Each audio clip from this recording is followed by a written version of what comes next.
Praise the lord. ఈరోజు దేవుని వాగ్దానము, ఇజ్రాయేలు యెహోవా మీద ఆశ పెట్టుకొనుము. యెహోవా యొద్ద కృప దొరుకును, ఆయన యొద్ద సంపూర్ణ విమోచన దొరుకును. కీర్తనల గ్రంథము 130వ అధ్యాయము 7వ వచనము. సహోదరి సహోదరులారా, ఈ కీర్తన మనలను నిరాశ కూపంలో నుంచి నిబ్బరం, నిరీక్షణ అనే శిఖరాలకు తీసుకుపోతుంది.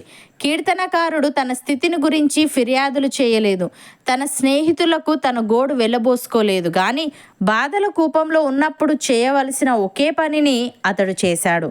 అదే తన హృదయాన్ని, తన స్వరాన్ని దేవునికి వినిపించడం.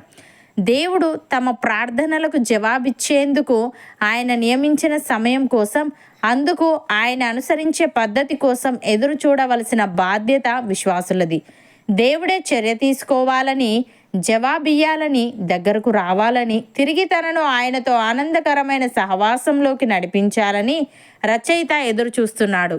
దిగులు, కష్టం, నేరారోపణ చేస్తున్న హృదయం ఉన్న సమయాల్లో దేవుని వెలలేని వాగ్దానాలు కొన్నింటిని మనం వెతికి వాటిపై మన నిరీక్షణను, నమ్మకాన్ని నిలుపుకోవాలి.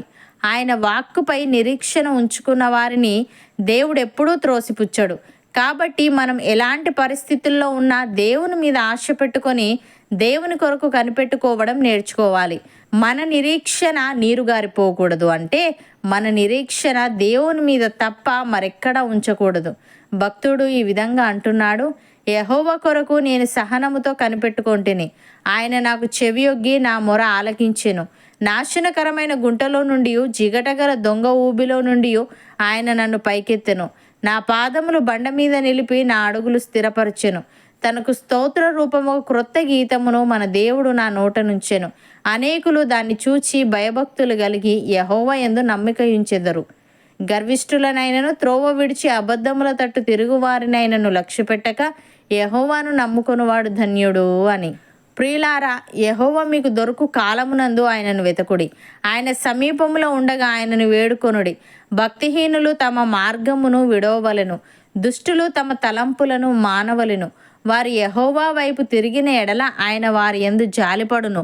వారు మన దేవుని వైపు తిరిగిన ఎడల ఆయన బహుగా క్షమించును.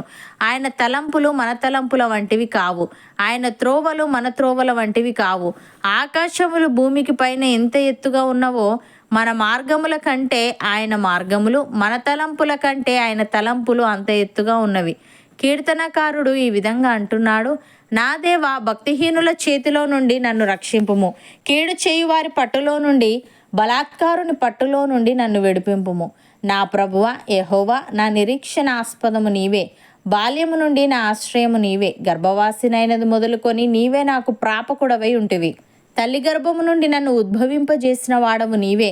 నిన్ను గూర్చి నేను నిత్యము స్తుతిగానము చేయుదును. నేను అనేకులకు ఒక వింతగా ఉన్నాను, అయినను నాకు బలమైన ఆశ్రయము నీవే. నీ కీర్తితోనూ నీ ప్రభావ వర్ణనతోనూ దినమంతయు నా నోరు నిండి ఉన్నది అని. ప్రియులారా, ఆసక్తి విషయంలో మాంద్యులు కాక ఆత్మయందు తీవ్రత గలవారై ప్రభువును సేవించుడి. నిరీక్షణ గలవారై సంతోషించుచు, శ్రమయందు ఓర్పు గలవారై ప్రార్థనయందు పట్టుదల కలిగి ఉండుడి. పరిశుద్ధుల అవసరములలో పాలు పొందుచు శ్రద్ధగా ఆతిథ్యము ఇచ్చిచుండుడి. మిమ్మును హింసించు వారిని దీవించుడి. దీవించుడి గాని శపింపవద్దు.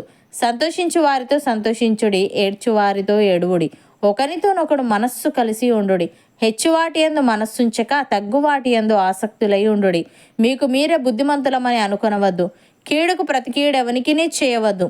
మనుషులందరి దృష్టికి యోగ్యమైన వాటిని గూర్చి ఆలోచన కలిగి ఉండుడి. శక్యమైతే మీ చేతనైనంత మట్టుకు సమస్త మనుషులతో సమాధానముగా ఉండుడి. అపోస్తలుడైన పౌలు తిమోతికి వ్రాస్తూ ఈ విధంగా అంటున్నాడు, మనము సంపూర్ణ భక్తియు మాన్యతయు కలిగి నెమ్మదిగాను సుఖముగాను బ్రతుకు నిమిత్తము, అన్నిటికంటే ముఖ్యముగా మనుష్యులందరి కొరకును, రాజుల కొరకును, అధికారులందరి కొరకును విజ్ఞాపనములను, ప్రార్థనలను, యాచనలను, కృతజ్ఞతాస్థుతులను చేయవలనని హెచ్చరించుచున్నాను.